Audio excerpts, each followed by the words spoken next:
Subscribe करंतु एबे हम चैनल को और प्रेस करंतु बेल आइकन को जहा द्वारा लेटेस्ट वीडियो रो नोटिफिकेशन आपण माननको सर्वप्रथम मिलिबो। आज रो वीडियो रे आमे आपण माननको कहिबाकू जाउछु आपणଙ୍କ ପାଇଁ आगामी ए दुई दिन रो स्थिति विषय रे कि ए दिन रे विशेष भाबरे आपणଙ୍କ राशि ପାଇଁ स्थिति किपरि रहिबाकू जाउछि, केउ सब जिनिस रे आपणଙ୍କୁ फायदा हेबो, केउ सब जिनिस रे आपणଙ୍କୁ सावधान रहिबाकू पड़िबो, आपण लव लाइफ किपरि रहिबो, कैरियर किपरि रहिबो, बिजनेस आ व्यापार किपरि रहिबो एवं स्वास्थ्य रो किछि महत्वपूर्ण इन्फॉर्मेशन मध्ये आमे आपण मानकु देबु। आउ ए वीडियो शेष रे आमे आपण मानकु किछि उपाय विषय रे मध्ये कहिबु जहा द्वारा आपण ए दुई दिन को आउरी अधिक शुभ और मंगलदायक बनि परिबे। आगो को वीडियो आरंभ करबा पूर्वरु हमर आपनक रिक्वेस्ट कि जदि आपण हमर ए चैनल ले नुआ आछंती तो चैनल को सब्सक्राइब करंतु, सांगरे नोटिफिकेशन बेल को मध्ये ऑन करंतु जहा द्वारा समय समय रे सह नुआ नुआ वीडियो रो नोटिफिकेशन आपनक पाखरे पहुंचीबो। तो आसंतु जानिबा किपरि रहिबो आपनक पई विशेष भाबरे ए दुई दिन रो स्थिति। जदि एठी हमें आपनक कहिबु तो सबुठारु प्रथमे कि कोन आपनक पई विशेष भाबरे पॉजिटिव रहिबा पई जाउछि। जदि एठी कहबा तो फ्रेंड्स विद्यार्थी माननकु इंटरव्यू रे कैरियर संबंधी परीक्षा रे सफलता मिलिबार पूरा संभावना बनुछि। सेथिपई निजर पाठ पढ़ा प्रति एकाग्रचित्त रुहंतु। आपणकर संतुलित दिन चर्या कारणरू अधिकतर कार्य आपणकर समय सह पूरा हेबो। तासह जदि कहबा कोनोसी धार्मिक प्रवृत्तिर व्यक्तिଙ୍କ सह साक्षात मध्य आपणकर विचार धारारे सकारात्मक परिवर्तन नेकी आसीबो तथा जीवन सह जड़ित प्रत्येक कार्य को करिवार बहुत भल तरीका आपनको प्राप्त हेबो। आर्थिक स्थिति मध्य आपणकर काफी भल रहिबाकू जाउछि। संपर्कियंक सह मनोरंजन संबंधी प्रोग्राम बनिबो आ संबंध रे घनिष्ठता मध्य देखिबाकू मिलिबो।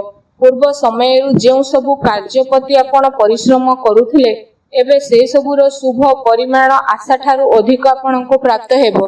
धार्मिक कार्य प्रति विशेष भाबरे आपणकर रुचि बढ़िबो। पूर्व किछि समय जेउ कार्य रे रोकावट आसुथिला एबे से सबु बहुत ही सरल सहज उपाय रे सुधुरी जीवो। वस्त्र आभूषण भली जिनिस किना किनी रे समय व्यतीत हेबो। समय आपणक पक्षरे रखिबो, एहार सम्मान करंतु। कोनोसी शुभ समाचार मिलिबा कारणरू घर परिवार रे खुशीर माहौल देखिबाकू मिलिबो। आपणकर परिश्रम द्वारा कोनोसी महत्वपूर्ण कार्य संपन्न मध्य हेबो। आपणको योग्यता आ क्षमता उपरे परिवार सदस्य माने गर्व अनुभव करिवे।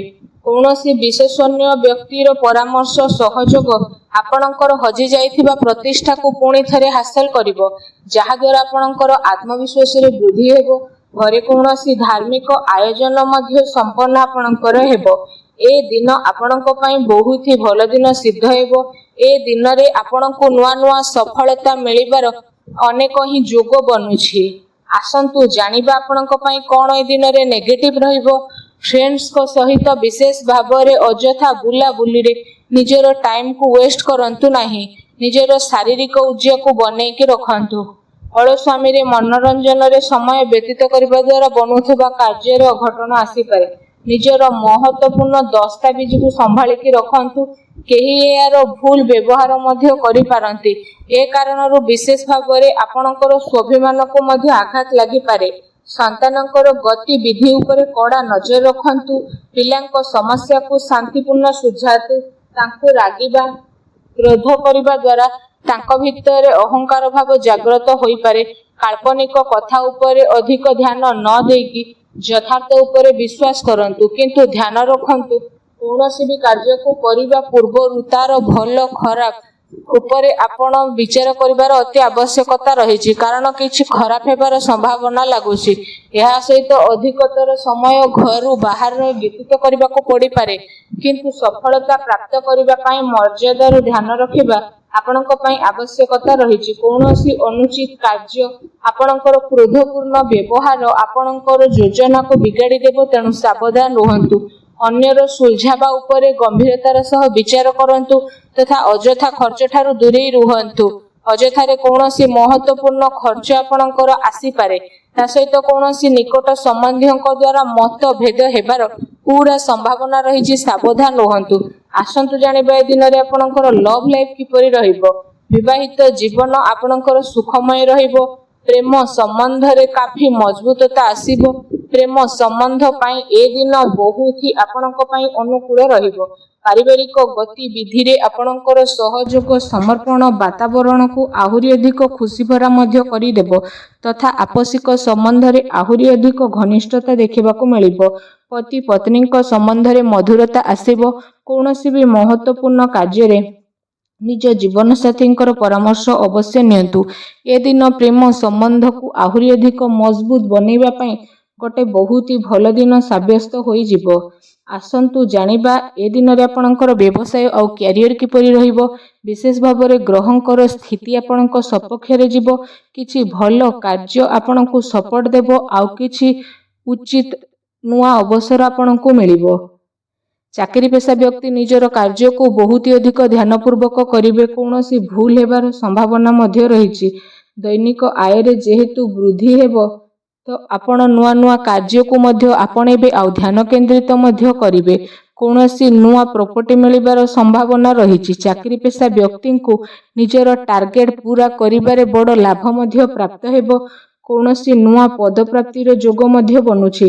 କୌଣସି ବି ଡିଲ୍ ଫାଇନାଲ କରିବା ସମୟରେ ଭାବି ଚିନ୍ତିକି କାମ କରନ୍ତୁ। ଲାଭର ମାର୍ଗ ପ୍ରସ୍ତୁତ ହେବାର ବିଶେଷ ଭାବରେ ଯୋଗ ବନୁଛି। ଅର୍ଥାତ୍ ସମୟର ଭରପୁର ସଦ୍ ଉପଯୋଗ ଆପଣ କରନ୍ତୁ।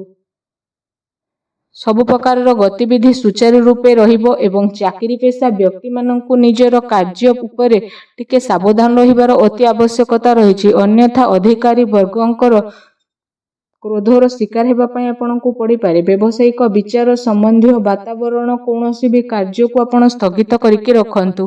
ଆର୍ଥିକ ସାଧନରେ ଆପଣଙ୍କର ବୃଦ୍ଧି ହେବ ଏବଂ କୌଣସି ପ୍ରକାରର ଅନୁଚିତ କାର୍ଯ୍ୟକୁ କରିବାରୁ ଆପଣଙ୍କୁ ଦୂରେଇ ରହିବାକୁ ପଡ଼ିବ। ପ୍ରପର୍ଟି ସମ୍ବନ୍ଧିତ କାର୍ଯ୍ୟରେ ପେପର ୱାର୍କରେ ମଧ୍ୟ ଆପଣ ଅଧିକ ଧ୍ୟାନ ଦେବେ।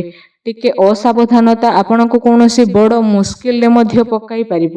ଚାକିରି ପେଶା ବ୍ୟକ୍ତିଙ୍କ ଉଚ୍ଚ ଅଧିକାରୀ ବର୍ଗ ମଧ୍ୟ ପ୍ରସନ୍ନ ରହିବେ। ପ୍ରମୋସନ ମିଳିବାର ମଧ୍ୟ ବିଶେଷ ରୂପରେ ଯୋଗ ବନୁଛି। ଆସନ୍ତୁ ଜାଣିବା ଆପଣଙ୍କର ସ୍ୱାସ୍ଥ୍ୟ କିପରି ରହିବ। ତ ସ୍ୱାସ୍ଥ୍ୟ ବିଷୟରେ ଯଦି କହିବା, ବାହନ ଆଦି ବିଷୟରେ ଆପଣଙ୍କୁ ଆଘାତ ଲାଗିବାର ବିଶେଷ ରୂପରେ ସମ୍ଭାବନା ରହିଛି। ତେଣୁ ଆପଣ ଅତ୍ୟଧିକ ସାବଧାନ ହୋଇକି ରୁହନ୍ତୁ। ତା ସହିତ ଆପଣଙ୍କ ସ୍ୱାସ୍ଥ୍ୟ ବହୁତ ହି ଭଲ ରହିବ। ଏହା ସହିତ ନିଜ ସ୍ୱାସ୍ଥ୍ୟକୁ ଆହୁରି ଅଧିକ ଭଲ ରଖିବା ପାଇଁ ଆପଣ ଡେଲି ଯୋଗ କରନ୍ତୁ, ବ୍ୟାୟାମ କରନ୍ତୁ। ଏବେ ଆସନ୍ତୁ ଜାଣିବା ଆପଣଙ୍କ ପାଇଁ କ'ଣ ବିଶେଷ ଉପାୟ ରହିଛି। ଆପଣ ବିଶେଷ ଭାବରେ ସ୍ନାନ ଆଦି କରିସାରିବା ପରେ ଭଗବାନ ବଜରଙ୍ଗବାଲୀଙ୍କ ମନ୍ଦିରକୁ ଯାଆନ୍ତୁ। ଆଉ ଭଗବାନ ବଜରଙ୍ଗବାଲୀଙ୍କୁ ଆପଣ ଗୁଡ଼ ଆଉ ଚଣା ପ୍ରସାଦ ରୂପେ ଅବଶ୍ୟ ଅର୍ପଣ କରନ୍ତୁ।